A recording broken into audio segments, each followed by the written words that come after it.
Hello and welcome to the very first Bassicfun Indie Game Showcase, where every month I'm gonna highlight games that I've been playing, some demos, some upcoming releases. Maybe you'll see some guests show up along the way, a little bit of collaboration in there. This is just a way for me to kind of curate all the indie games that I've been playing and some things that I'm interested in across the industry, because there's so many games that come out and I want to be able to highlight indie games in a more interesting and meaningful way that more resonates with me. So I hope you enjoy the video, and all these videos are going to be segmented out. If you want to skip around to certain segments, you're welcome to do so. There's chapters below, down in the description below. Check out the entire video and find something that you enjoy. Let's get into the showcase.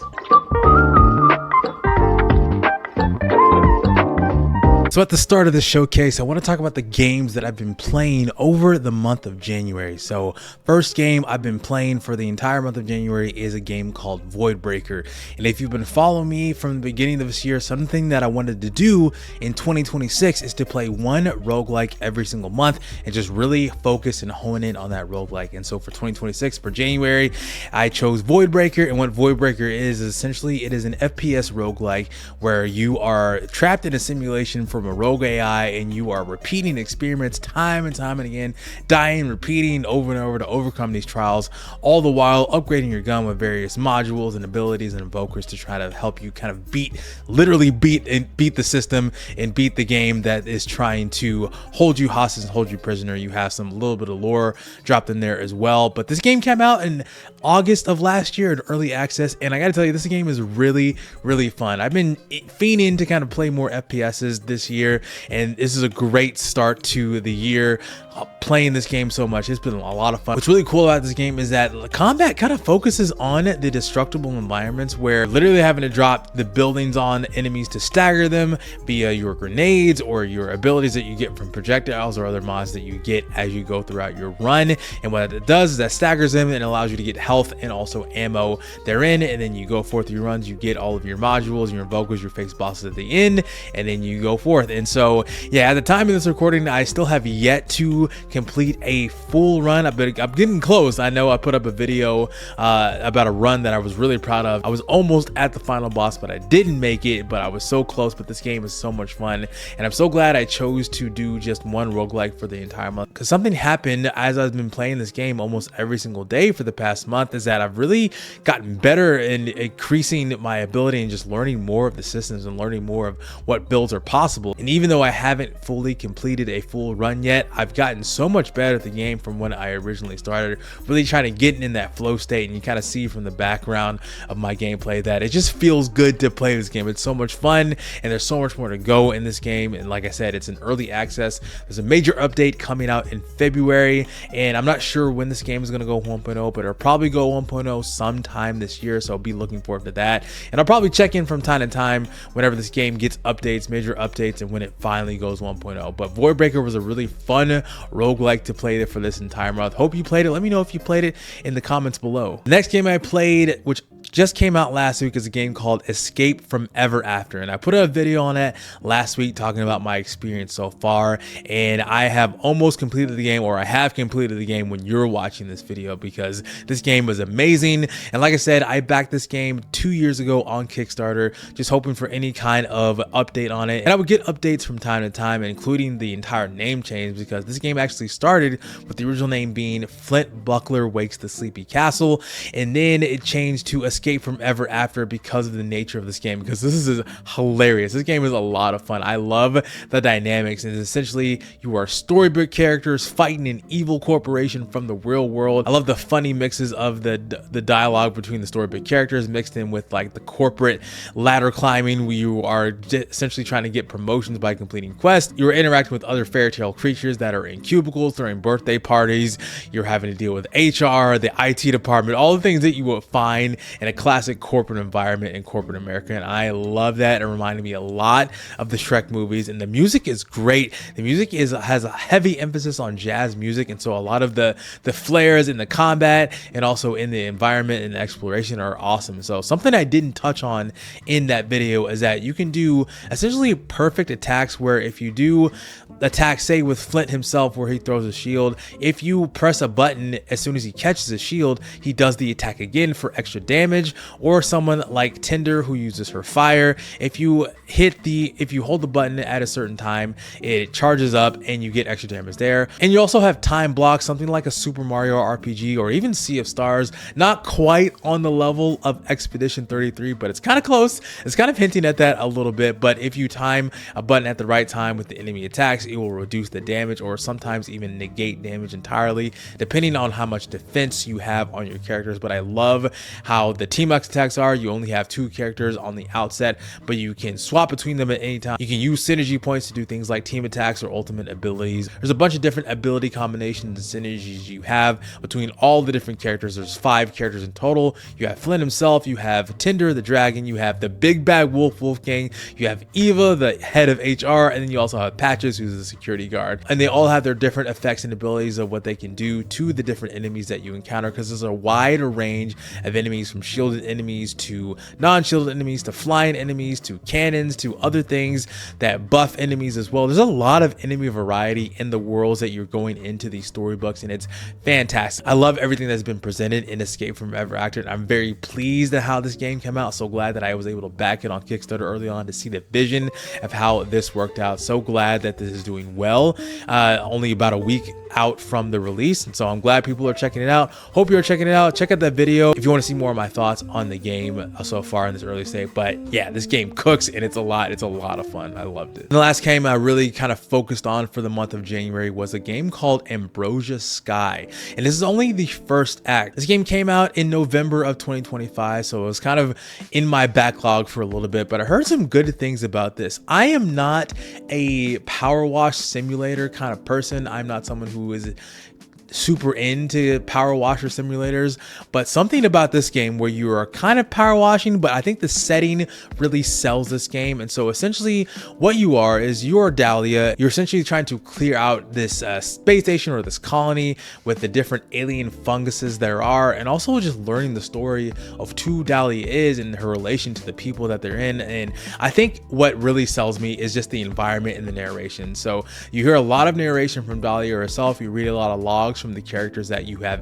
interacted in, and so you're by yourself for the most part, but you interact with emails, you interact with dead people. You're trying to recreate or kind of immortalize the human race by collecting DNA samples for something called the Ambrosia Project.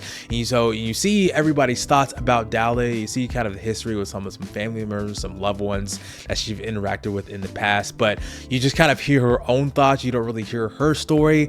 And I just love the way that this game plays. I love the style. I love the setting. I love the environment. And there's not really combat in the game. You essentially are using a chemical sprayer. You're using different chemicals and different things to kind of clear out the area. You're also collecting and harvesting to upgrade the power and the range and the ability of your chemical sprayer. So yeah, I feel like I like power washing simulators, but I think its setting has to really sell me. I think the sci-fi setting really helps. There's segments where you're in outer space. There's also the segments where you are collecting these DNA samples. You see kind of the beauty of this person's life and seeing how they're giving themselves over to this experiment. So yeah, this is a really cool immersive sim. And like I said, this is only the first act, and the second and third acts are set to come out sometime in 2026. I don't know exactly when. They haven't really announced a date for act 2 and 3. You can get this game relatively quickly. I finished this in about 3 to 4 hours, like a couple sittings. And so if you had a free weekend or a free night, you can get to this one pretty quickly. And so I highly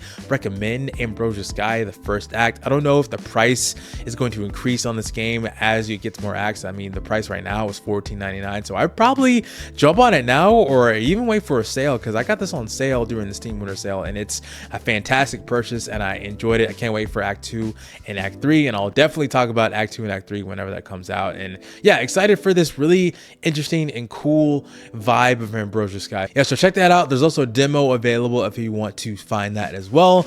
And like all the things I'm going to mention in the showcase, there will be a link to the description for all the games that I played for the month of January. So For the under review section of this showcase, it's going to be games that I started playing, but I'll review sometime later on because I was playing other games in lieu of those. So the first game I'm going to talk about here is Dunecrawl, and this one came out at the beginning of the year on January 5th. And so Dunecrawl is an open world action adventure game where you take it to the sandy seas atop a gigantic crustacean feastoon with black powder cannons. Play as a solo crab keeper or with a crew of up to 3 other friends in local or online co-op. So far, I'm enjoying the heck out of this game. I'm just a little bit of ways in. I've gotten past the tutorial. I'm kind of in the open world section of this game, and this is really cool. I'm playing solo. Haven't really jumped into any co-op sessions yet, but hoping to at some point. But what's really cool about this game is how open it is. This is like a really pretty deep and open world exploration type of game. The characters are kind of quirky, kind of cute, but it's very top down. And so essentially what you're doing is that you are going forth and you're exploring, you're gathering loot. I wouldn't say it's like an extraction shooter. It's more of just like an adventure game where you're just collecting loot and you're going through dungeons, fighting enemies. But what's really cool and what sells this is kind of the crabs that you're on. And so you have these big giant crabs that you can customize. You can customize the color, you can add armor to it, and you can add more weapons, and you can add people to your crab in this co-op session to kind of do things like load cannons or to provide shields or to use the attacks or actually just drive the crab from place to place in this open world like desert setting.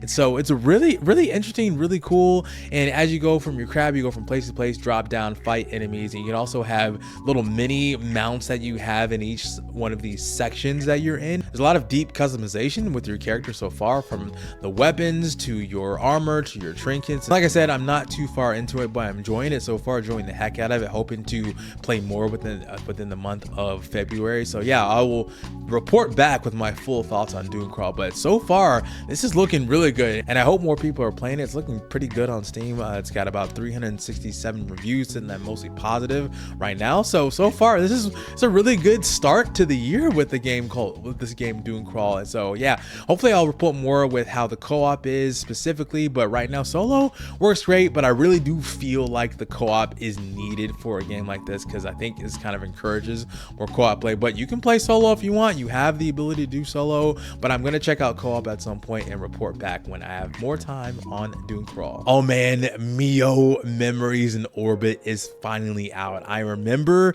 seeing this game on a Nintendo Direct, I think maybe a year or two ago, maybe about a year and a half. I think I did a full video on it, talking about my full thoughts on just the thoughts about the game. That I played the demo during Steam Next Fest, and I bought the game. I actually pre-ordered the game, downloaded it, and I only played the first 5 or 10 minutes to get footage for this showcase, because I know that if I start playing this game for real, I'm not gonna put it down. But oh man, Mio Memories in Orbit looks so good. The art looks phenomenal, the music is phenomenal, everything that I've seen so far. I played the demo, so I saw a little bit more than what I saw, but the intro sequence is phenomenal as well.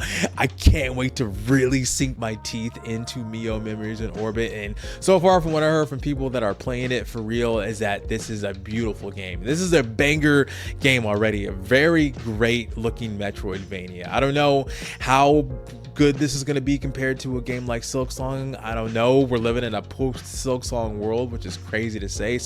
But this is going to be one of those ones, hopefully. And so far people are looking at it pretty well, and I can't wait. I got to get through other games first. I got to play all these other games, and so far I have gotten through the games I wanted to play. So this game is going to be taking up a little bit of my life in February. So I'm excited to dive in and play more of Mio Memories in Orbit. So hope you pick this one up. One of my most highly anticipated games for 2026. That, along with Escape from Ever Actor. January is cooking so hard with these indie games, and Mio Memory in Orbit is leading the charge in that. Another anticipated game that I've been waiting on for maybe about a year or so is Cairn, which actually came out yesterday on the 29th by the same people who brought you the Fury games. Cairn is basically a climbing game, and the description says reach a summit never climbed before in this survival climb climber from the creators of Fury and Haven.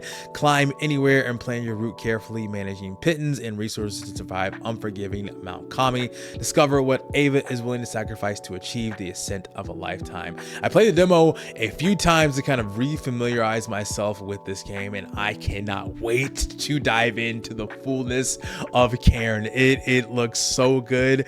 I didn't play Jusan, but I played like some climbing games, but man, this one really speaks to me, and the fact that you can kind of control Ava's limbs kind of independently from themselves. I feel the tension of it. I think there's a couple of difficulties. I think one of those difficulties is free solo, so you don't even have the robot available, and so I don't know if I'm going to do that at some point, but I definitely want to go through this game and to see all the resources and to see all of what this game has to offer and to feel the tension of her climbing up these mountains. And man, it's going to be fun. It was really cool as they can also camp out, you can cook, you can manage your resources, man. You got to manage your health, your water, your hunger, all that stuff. It's like it's a survival game. It's an adventure, exploration, climbing mountain, but you do have to survive in this kind of harsh environment. Man, I can't wait to play Cairn for real. Let me know in the comments if you're playing it already. Let me know what you think about it, and I'm going to talk about Cairn at some point in the month of February when I get more time in it.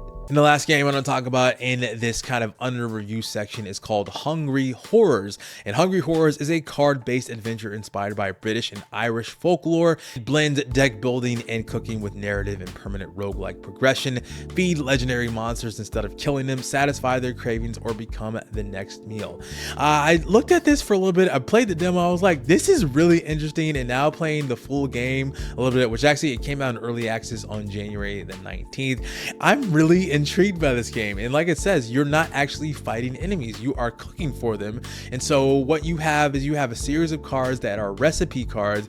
You kind of have to figure out the right combination of these cards to feed these hungry horrors, or these hungry monsters. And so you are a princess. I like the narrative where you're kind of trapped in a dungeon, you get out and you're in the kitchen, and she's like, I don't cook for people, I get cooked for. But this kind of magical cat is like, you got to cook for these horrors to escape. There's some stuff going on, there's some lore behind what's going on, and there's some like funny and cheeky British and Irish humor thrown in there with all of these monsters from those particular regions, for those particular sections. I'm not British or Irish, so I don't really know all of the particular folklore behind some of these monsters. So if you are British or Irish, let me know if there's some things I need to watch out for, some things I need to be aware of in the British and Irish folklore. But I really like that. I really like the idea that you're cooking these meals, and so some are salty, some are sweet. You have also the ingredients you have, like milk, eggs, and bread. You kind of have to use your cauldron. You also, your upgrades are things like spices or things to kind of help change the nature of the recipes and kind of change their cravings.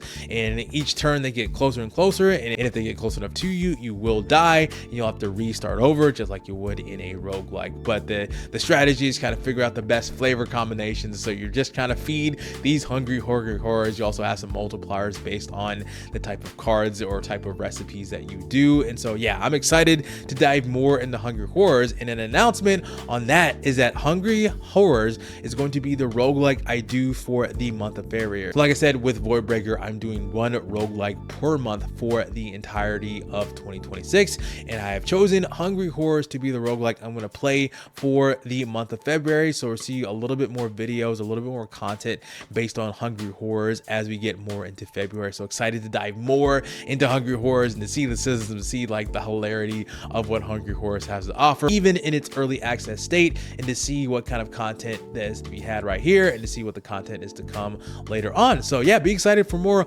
Hungry Horrors content as we kind of close out this section and we move right along. We played some demos over the month of January, and they're a lot of fun, so I got a few that I want to talk about here. The first one is called Oddcore, which actually came out January 7th. So again, cooking again with indie games. The description of Oddcore says you have only 5 minutes to stylishly explode your way through the hordes of corrupted entities in a retro FPS roguelike liminal nightmare, and Timmy is here to help.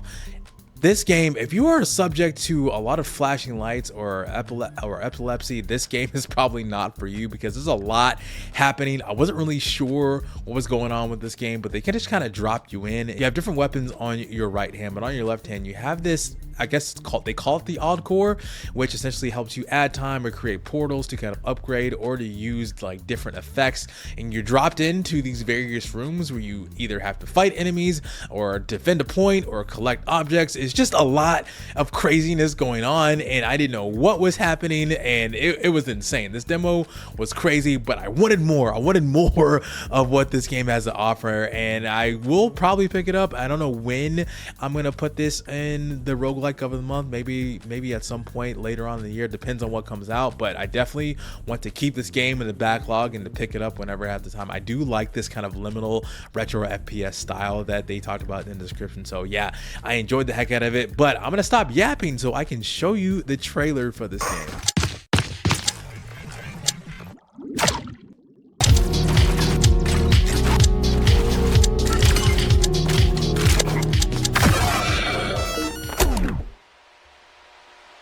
Next demo I played was a game called Kinsfolk, which came out the next day, January the 8th of 2026. Man, any game, I'm gonna keep saying it, any games are already cooking for 2026. So Kinsfolk is a short atmospheric narrative adventure about fatherhood, memory, and healing. Explore a beautiful world, relive pivotal moments from a new father's past, and see how they shape the parent he chooses to become. So yeah, this is it's an interesting, it's a pretty short game. The demo itself was, I think, at about 10 minutes. And I think the full game itself is probably about an hour or so. So you can get through this relatively fast. It's not about the time it takes. I think this is more about the journey rather than the destination. It's about feeling the emotions, about telling a story. And that's what I love about indie games, is that sometimes people just want to tell their own story, and this is the medium that they're choosing to do so. And as a father myself, telling the story of fatherhood really speaks to me. So I enjoyed it. I think there's a little bit of buggage, at least in the demo that I played. There's a little bit of bugs in there if you play the demo, so watch out for that as well. So I'm not sure how the full release is, but I definitely want to pick this up. I feel like this is going to fly under the radar for some people because this is a game that's coming out in January, early January. A lot of games are going to be coming out over 2026, and I don't want this one to get lost in the sauce, essentially. So I'm definitely going to check out Kinsfolk, leave a review, and kind of support the devs that way as well. So check out this trailer for Kinsfolk. I never thought I would be back. Everything feels smaller than what I remember. Yes, I probably did get bigger. Oh wow, it truly is beautiful here. Ah, you noticed it too, huh? Just like your mother would. She always did see the beauty in life. And there's so much of it.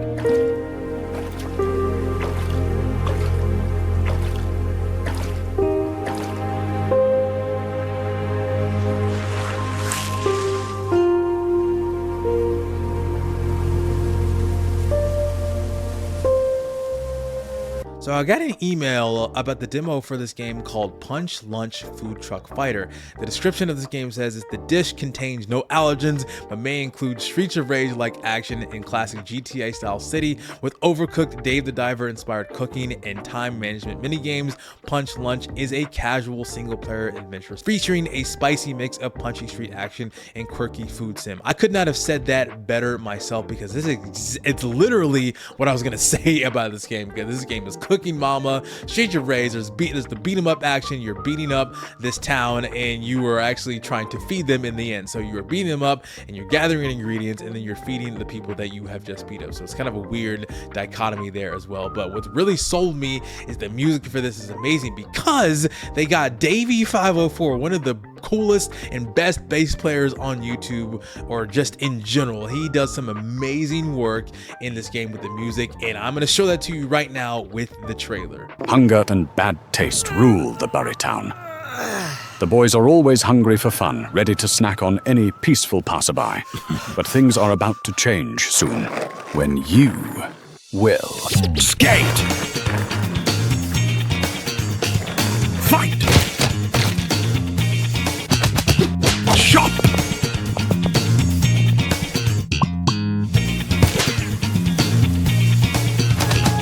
cook, and feed your foes. your ride. Crop your weapons.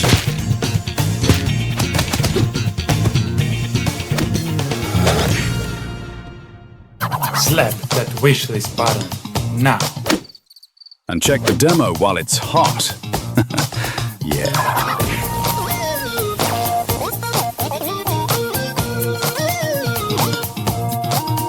Another demo I got an email about is a game called Lurai, Heir of Darkness, and it is an upcoming third-person action game set in a post-apocalyptic world of zombies and demons where the obsession to dominate and control the world leads to fear, violence, destruction, and worst of all, extinction.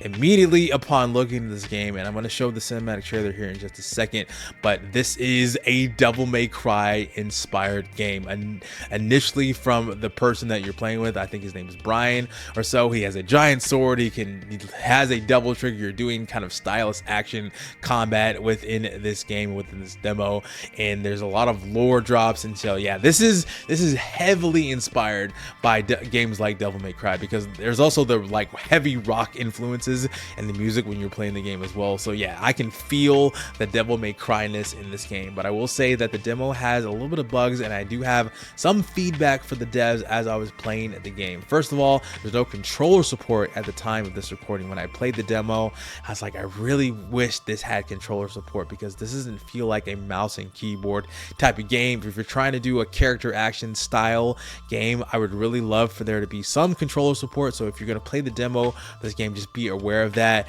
And also there's just some bugs in there that I feel like need to be fleshed out within the game. But I do see the vision. I see the potential of what this game has to have, and so I don't want to write this game off, and I do see it. And this game is slated for June of 2026, so there's some time to go before this game comes out. So I think there's a lot of polish that can be built into this game, and I'm so excited to see if the devs really take the feedback to heart from the players, whoever's playing this, whoever's play testing this. And I do feel that, and the cinematic quality is good. I do like the cutscenes in this game, but I feel like the gameplay could just be cleaned up a little bit, throw some controller support in there, and also clean up some of the bugs and how some of the animations work out, especially when you're attacking just a large swath of enemies. There's a section in the demo where you are having to fight a wave of zombies just coming at you, and you have to use your double trigger to fight them off, and it's brutal and it's fun.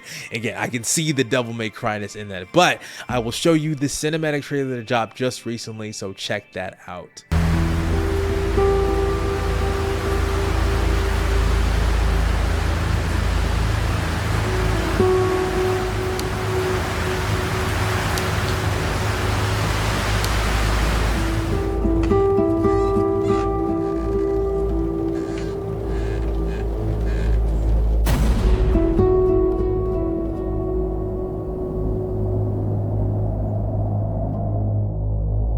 Let me tell you a story.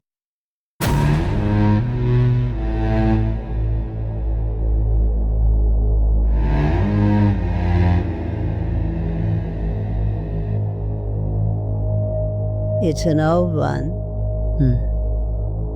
Metal Red Riding Hood. There was once a boy.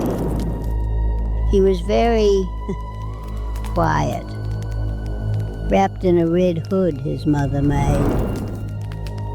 He was one of the little rabbits from the old tribe. And do you want to know why? Because he never fought back. Just run, run, and hid. He lived where the wolves ruled, the big ones, the cruel ones. And they never hunt alone. The wolves took what they wanted, the rabbits' homes, their hope, their world.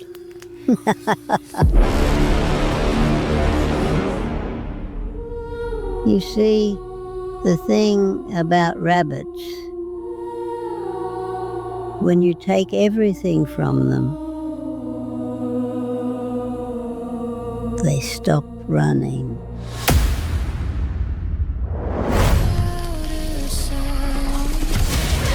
Became my own.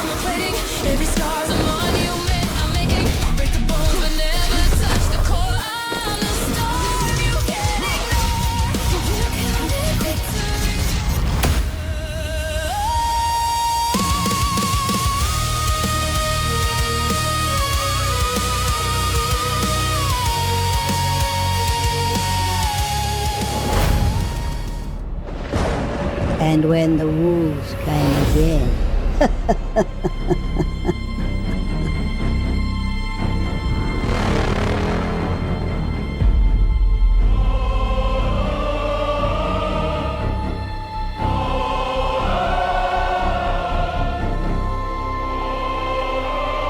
the rabbit was waiting.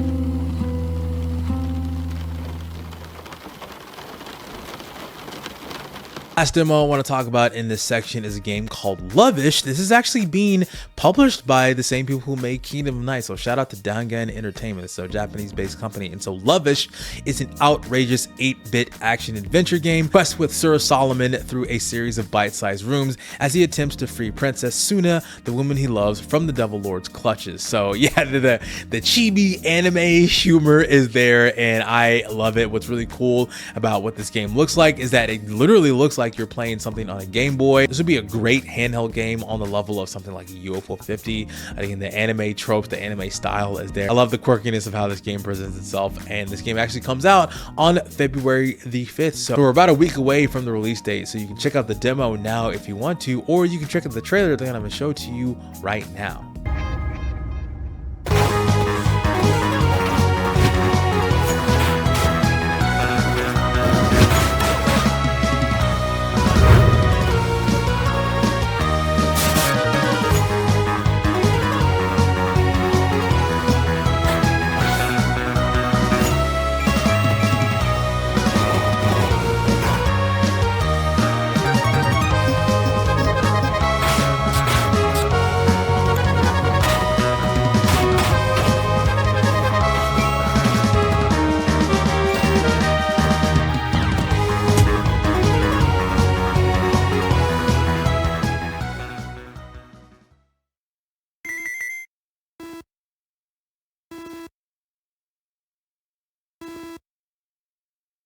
I've been playing Undertale for the month of January, and you may be asking yourself, why are you playing Undertale in 2026? Have you played Deltarune? And the answer to that is no. I haven't played Deltarune, and the reason why I'm playing Undertale for the month of January is because I have a very cool community that I'm a part of that has been playing Undertale for the month of January. That's what this section is all about. It's about highlighting people in the community that I have connected with via Discord or via this whole YouTube thing to kind of talk about indie games in a really cool and meaningful way, because sometimes it can be a little bit lonely because I'm just talking to a camera. So it's always cool to kind of hear from people that are outside of myself, to kind of hear their own experience and see what they have to offer, and to have you see their content and what they're doing on their platforms as well. So check these people out. Hi everyone, my name is Say, and I run Good Game Lobby. I'm a big fan of indie games, and I want to highlight the developers, writers, creators, artists, and musicians who make them. The way I do that is with my YouTube channel, where I have indie game reviews, my weekly newsletter on Substack, where I feature games to wishlist, crowdfund, their merchandise, and soundtracks, as well as a Discord server where I'm running a gaming club, where we pick a new game every month and play it together and chat about our experiences. I've met so many amazing writers, creators, game developers, composers, and artists in the process, and I can't wait to share more with everyone. So make sure to check out the YouTube channel, subscribe to the newsletter, and join our growing Discord. Thanks, and as always, GG. The next creator I'm going to highlight here is someone named Oya. I reached out to her and she sent me this blurb on her behalf to read to you. So I'm going to read this as I open up things on her Substack so you can see what kind of content she has going on. And it says, "Hi, my name is Oya and I'm the author of Oya's Game Hub on Substack. I'm a 30-year-old game tester with more than 7 years of experience in the field. I started my Substack as a way to express my thoughts better and let them out of my mind. My Substack is focused mostly on RPGs, usually JRPGs, puzzle games, and a lot of indie games. I usually write game reviews mixed in with some millennial humor, personal takes, and occasional deep dives. I also write about the co-op games I play with my friends, and we always try to find something new. My Substack has been a great opportunity for me to get my thoughts out there and connect with the community. I've met so many amazing people here and expanded my horizons, and I think that connecting with other people is an essential part of gaming gaming, no matter the type of games you play. If any of this sounds interesting to you, then check it out and feel free to reach out. I could not agree with you more, Oya. It is great to connect with people in terms of video games because, again, like I said, it can be a little bit lonely in this kind of content creator space, and it's fun to talk about games and hear people's takes on different types of games, and also hear about games that you don't really know of. So Oya does a great job of highlighting that. I think one of the series that she really put out that was like great was her entire deep dive on all of the games for Supergiant. So she played every single game from Bastion all the way to Hades 2, and it's a really great read. You should definitely check that out. I probably have it up on the screen if you haven't seen that already. So check out Oya on Substack. Hi everyone, my name is Jordan. I am the voice and occasionally the face behind the Cognitive Clips YouTube channel on YouTube. I love doing a review or a top 10 list as much as the next person, but I focus primarily on essay style content.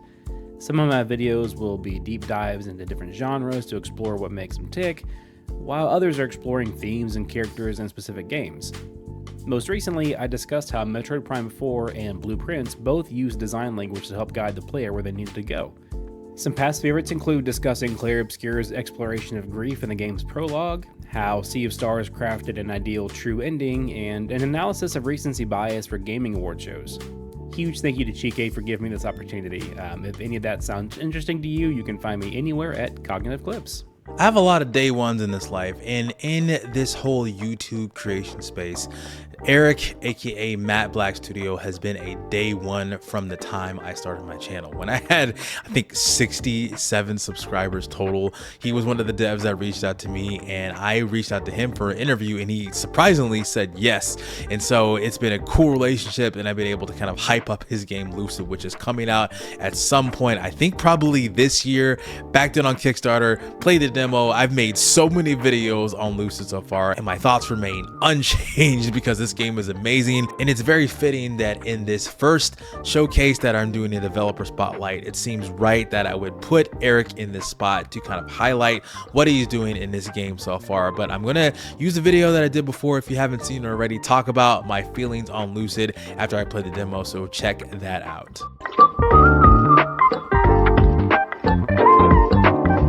So a couple of years ago, I got an email from a guy by the name of Eric, aka the Matt Black Studio. That's the name of a studio name, about his game called Lucid, a crystal punk-esque 2D side-scroller. Celesteoidvania is what he's calling it. And I was surprised when I received an email like this way back when, because I was just starting out. I was kind of pivoting away from a lot of Nintendo stuff. If you've been around the channel for a while, you know that this started actually as a podcast and then shifted into indie games, but that's besides the point. I got the email from Eric and I looked up Lucid, and I was immediately blown away as to how impressive and awesome this game looked, even in its early state. I was like, I got to see this. I need to see more. I want to be able to play it. I want to be able to see more.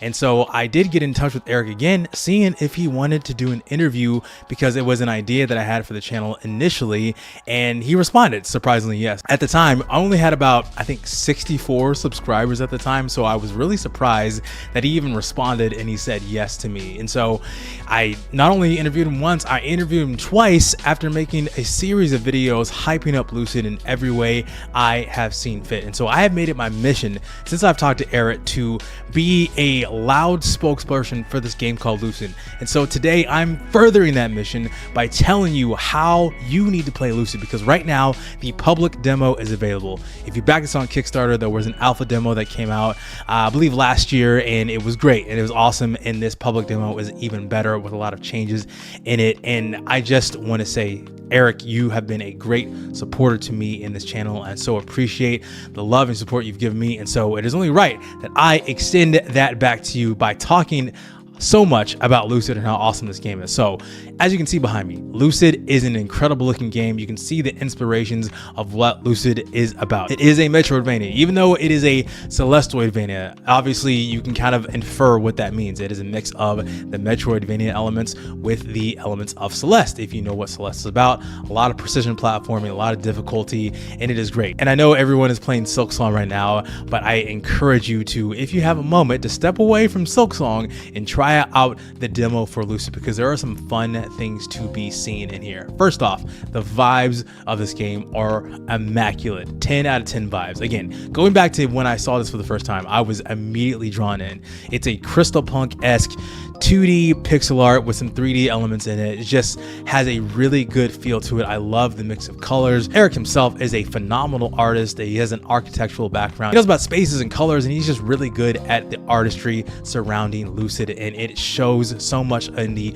art of this game. It's so good. It's a beautiful mix of reds and blues and purples and a lot of stuff mixed in there. It just blends really, really well from the foregrounds and the backgrounds. So the art is really good. And this is just a sliver of what you can expect in Lucid, because the legendary composer David Wise, if you know who David Wise is, he composed a lot for Diddy Kong Racing and Donkey Kong, so he's been around for a while. He's a veteran of the industry. He is providing his talents along with many others to enhance the music of Lucid. So it's been great. If you've been following along, it's just been a phenomenal progress to see how far Lucid has come since its initial trailer and its initial offerings from the Kickstarter all the way up until now. So what are you going to be doing in this particular demo? Well, you'll be learning a lot of the mechanics of Lucid. So Owen, which is the main character of what you're playing as, has very similarities to Mega Man. He has this thing called the Aura Pulse, was essentially the Mega Man lemons. He has a jump, he has a double jump, he has what's called an Aura Dash, which allows you to get more height as you're jumping, and then you will unlock things called the Crystal Arts. There are only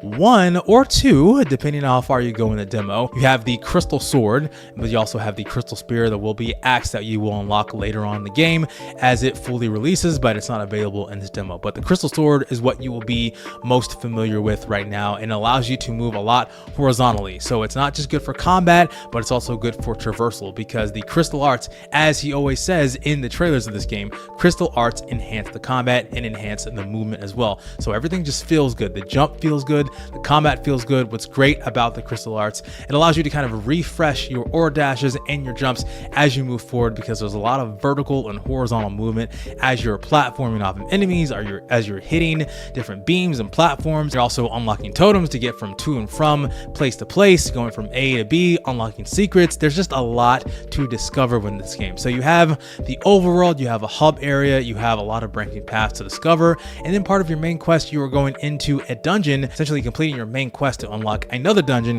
which will lead you into a final boss fight. And the bosses and the mini bosses are really good. And going back to the art is just really cool on the enemy designs, and especially on the last boss of Oro, it looks so good. You also get to interact with a number of different NPCs like Hole, which is essentially like your father figure, characters like Sid, or other characters that you will meet throughout the journey of Lucid. You also unlock these things called talismans, which enhance various stats, give you health boosts, give you more defense, give you more attack, just depending on what you wanted to choose. Maybe gives you a different variety of attacks, also enhances some of your aura pulses or things of that nature. So yeah, there's a lot to discover. In fact, when you complete the demo, it'll give you a percentage of completion. And at the time when I completed the demo, I was like 21%. I missed a lot of things in this demo, but once you are completed with the demo, you can go back, you can explore more, you will unlock another thing at the end of the demo. So please play the demo all the way through so you can see what you missed, and you can play it again, and you can go back and you complete more and see how much you can get in this game. But not only that, it will keep you immersed in the world of Aiden, in the world of Lucid, because it is so worth your time. And I know I'm just saying this because I've made so many videos on it. I've been like a big hype man on this game. I really truly believe the vision of this game and how awesome Eric's dream has come to life, just to seeing his heart and his passion. He is someone who is just he's a gamer. He loves video games. You can see the passion and love that he has in this game, and just been talking with him, he's just a phenomenal guy. Again, like I said, I've made him a mission to be one of the loudest people when it comes to hyping up Lucid. I will sing Lucid's praises until the day that I die, because it's such a good game. This game really inspired me to be more involved in the indie game community, and allowed me to reach out to other developers that I've interviewed on this channel and played other different games on the channel because of Lucid. So Lucid, in many ways, and Eric himself, has been a big jumping off point for this channel. I would not be in the place that I am at right now without someone like an Eric, without a game like Lucid just in my corner, just being there as a literal day one supporter of this channel. So I am so grateful. So you watching this video, go play Lucid right now. Promise you it's gonna be a great game. And Eric, if you're watching, I know that you're watching because you told me you watch my videos. Thank you again so much for being a day one supporter of my video. I hope so many people play your game, and I hope as we continue to go forward, as more people get more notice of this game, and as we get closer and closer to the main release, which I think the trailer did say Q1 of 2026, I hope you see more success than you can ever imagine. I hope you experience what Team Cherry has experienced with Hollow Knight. So I hope we get there, and you watching again, help him get there. Help him achieve his dream of making Lucid a reality and achieving his dream of being a great indie game developer. And it wouldn't be a showcase if I wouldn't be talking about games that are coming out soon. So the upcoming releases in February, the first game we're about to talk about is Tearscape. In Tearscape, it says, as a hunter, you explore a dark, interconnected world filled with dungeons, relying on precise combat to survive, battle grotesque monsters, expand your arsenal, and uncover hidden paths in a non-linear pixel art journey. This is Souls-like Metroidvania exploration. You are a hunter. This is pixelated Bloodborne. What are we talking about? Somebody said, hey, I want Bloodborne, so I will make it myself, but in a pixelated version. This is literally pixel Bloodborne. You see the character, I mean, even in the box art, I mean, the screenshots for the art, it's literally looks like a hunter from Bloodborne. I mean, come on, man, what are we talking about? This is amazing and incredible. As soon as I booted up the game, I was like, oh, this is pixel Bloodborne. I mean, you have things like bonfires and blood and all that stuff. You're doing Souls-like combat. This is literally so hey, let me show you the trailer for this game. It actually comes out on February the 2nd, so we're very close to the release date of Pixel Bloodborne, aka Tearscape, so check out that trailer.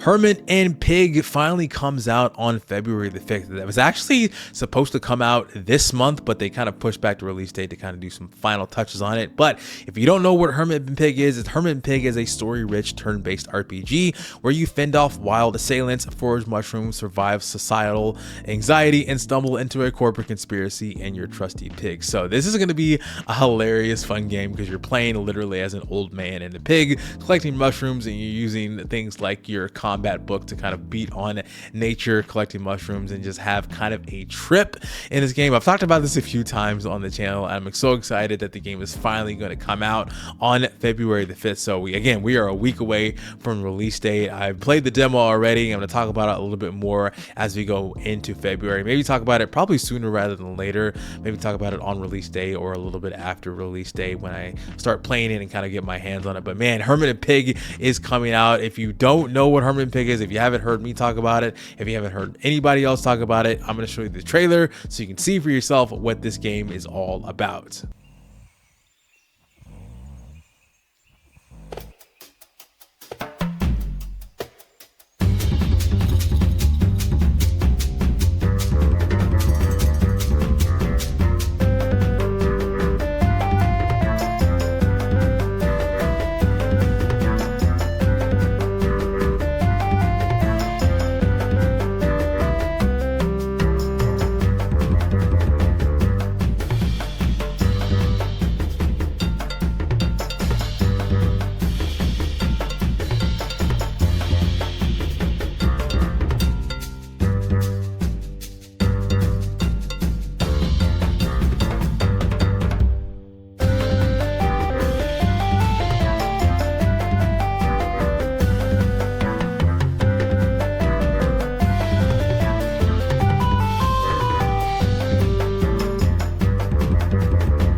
saw Astro Botanica as I was looking for games to kind of feature on this showcase, and it's really cool. It's a really interesting game. So it is a science-driven survival with relaxing vibe, farming, base building, crafting, animal farming, puzzle solving, and exploration on prehistoric Earth, where you arrive as an alien botanist who is very good at plant researches but can't breathe oxygen. So yeah, you essentially crash land on the planet, and then you kind of forage, you kind of learn more about this Earth that you're on. You actually interact with an actual caveman.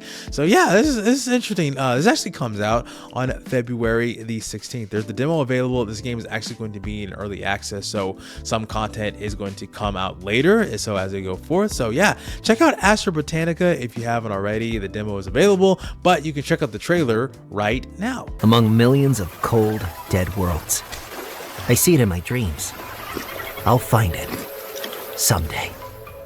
But right now, I am still here. Nowhere. Oops! Would today be that day?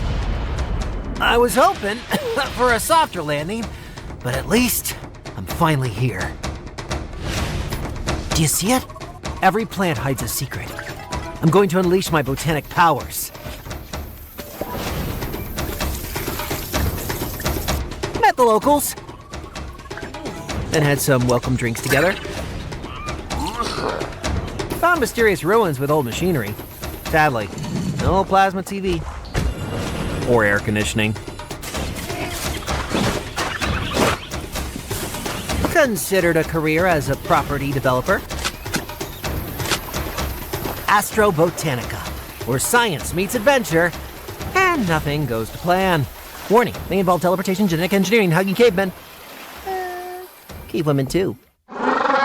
The last game I'm featuring on this upcoming releases section is a game called Relic Abyss. It's actually slated for February 2026, but it doesn't actually have a release date, so I'm curious as to when this is going to come out. So maybe they'll drop a release date at some point. But again, it says February 2026 on the release date, so I'm going to put it on the upcoming releases section for this. And so Relic Abyss says, experience a unique handcrafted bullet heaven roguelike RPG set in a fantasy cross sci-fi world filled with might, magic, and lost technology. A mysterious tale centered around world-devouring abyss awaits. I really love this kind of anime art style. I love this kind of hand-drawn look. It's a good take on the Vampire Survivor genre. It's really cool. I played the demo. It's actually still up. I played this one during Steam Next Fest, I think a while back, but it's really cool. You have a number of different characters to choose from. There's a lot. I don't know how many there's in the demo. I think I unlocked 4 at the time I was playing the demo. So if you played anything in that genre, you know exactly what you're getting into, but you kind of increase various amounts of stats as you go forth. Interesting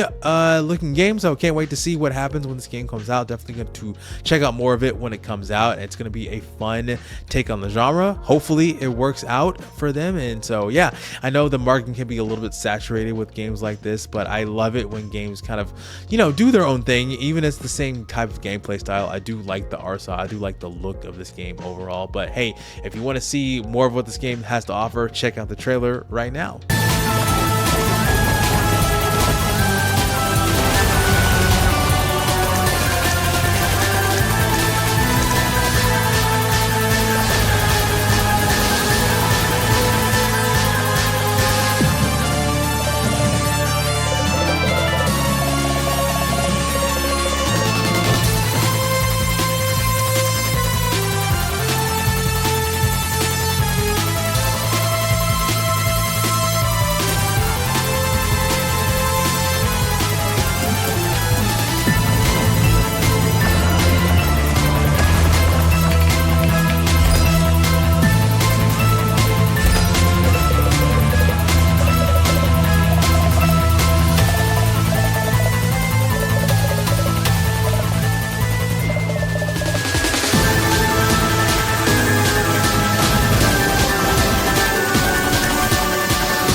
thank you so much for watching this showcase. This was a ton of fun putting together, and I hope you come back for the next month. Shout out to Jordan, Say, and Oyo for providing their segments. Shout out to Eric over at Matt Black Studio for all of his contributions as well. Love the game. I hope you check all those people out, as well as the games that I've talked about in the showcase. If there is a game that I don't know about that you want me to highlight on this channel for the next month's showcase, let me know. Reach out in the comments. February is going to be really heavy with all of the Steam Next Fest stuff, so it's going to be very demo related, very Steam Next Fest heavy in that. So if there's a game that you want me to highlight on the showcase for next month, let me know. I would love to do that. If you are a developer or a content creator that wants to reach out and collaborate with me on some of these showcases, reach out to me by email, Discord, or you can also comment on this video as well. I also have DMs on Threads, but I don't really use Threads as much, but let me know in any case.